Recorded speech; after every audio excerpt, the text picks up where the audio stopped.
به نام خدا. مبحث انتگرال و قسمت انتگرال نامعین. بعداً به سراغ انتگرال معین هم میرم و الان ابتدایی ترین توضیحات انتگرال رو براتون میدم و دست آخر به سراغ مهمترین فرمولای انتگرال میرم. خب شروع میکنم. تا به f(x) بزرگا اگه بیایم ازش مشتق بگیریم به f(x) کوچیکمون میرسیم. اما برعکس مشتق، دیروز هم توی قسمت استوریم براتون گفتم که مشتق و انتگرال عکس همدیگه هستن. پس اگر ما از f(x) کوچیکمون بیایم پاد مشتق بگیریم که همون انتگرالمون میشه، f(x) بزرگا به همون میده. در این قسمت وقتی ما انتگرال x به توان n dx داشته باشیم، در این قسمت ما یه مقداری رو داریم که توانی گرفته. این توانی عدد حقیقیه که مخالف منفی یکه.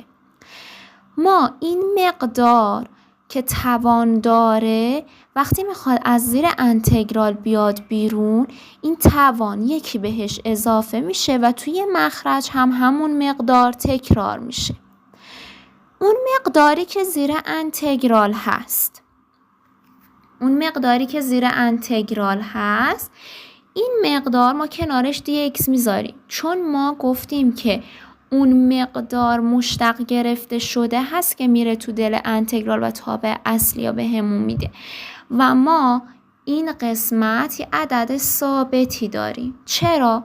چون اگه ما از کل این مقدار بیایم مشتق بگیریم که بشه این مقدار زیر انتگرال، چون عدد ثابت مشتقش صفره، پس ما هر مقدار عدد ثابتی بذاریم هیچ فرقی برامون نداره. پس همیشه یه به علاوه c ما قرار میدیم.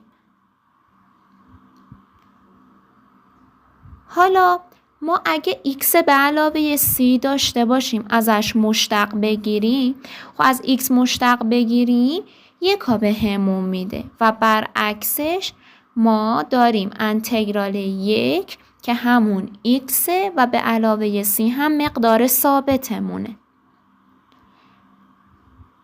میریم به سراغ مثلا یک مثال، انتگرال سینوس x.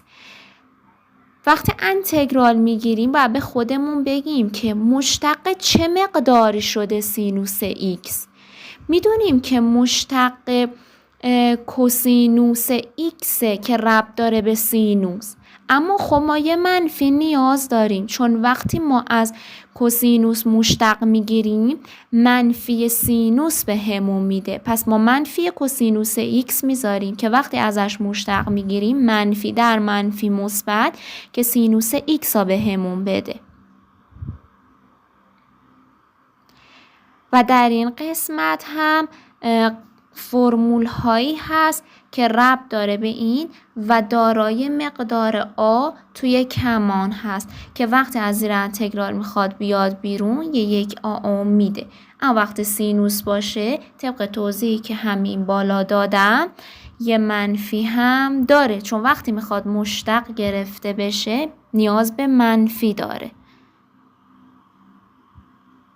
خب ما وقتی انتگرالی داریم که داخل انتگرالمون یه عدد ثابته، به راحتی ما این عدد ثابت ها بیرون میاریم و هیچ کاری به خود انتگرال نداره و به راحتی اون عدد ثابت که یه عدد صحیحه یا اگه کسری باشه یه مقداری باشه راحت بیرون میاد.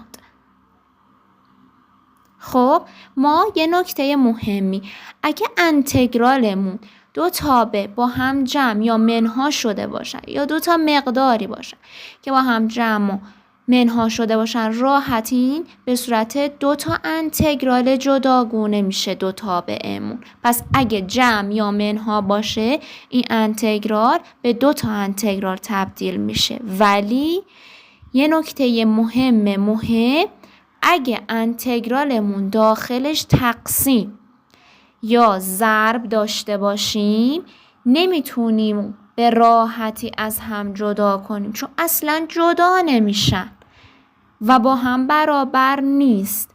و ما همچین اجازه ای نداریم اگه داخل انتگرال تقسیم یا ضرب داشته باشیم بیایم انتگرالا جدا کنیم. فقط و فقط توی جمع و منها ما انتگرالا میتونیم جدا کنیم.